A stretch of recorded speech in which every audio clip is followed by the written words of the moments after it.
ফেসবুকে রিল দেখতে দেখতে হঠাৎ করে একটি রেসিপি চোখের সামনে পড়লো, তাই ভাবলাম যে আমিও বানিয়ে ফেলি।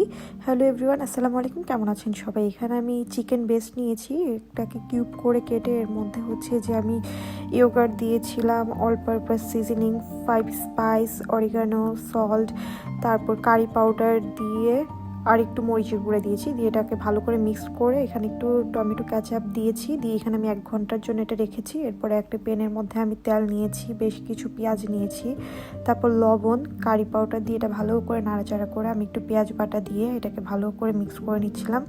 এরপরে টমেটো পেস্ট দিয়েছি, দিয়ে এটাকে ভালো করে কিছুক্ষণ মিক্সড করে এর মধ্যে আমি কারি পাউডার দিয়েছিলাম, দিয়ে হচ্ছে যে এর মধ্যে আমি সেই চিকেনগুলো দিয়ে দিয়েছি। এরপর ঢাকনা দিয়ে দিয়েছিলাম চিকেনটা সিদ্ধ হওয়ার জন্য। এ পর্যায়ে চিকেন থেকে পানি বের হয়েছে, আমার এক্সট্রা আর কোনো পানি দিতে হয়নি।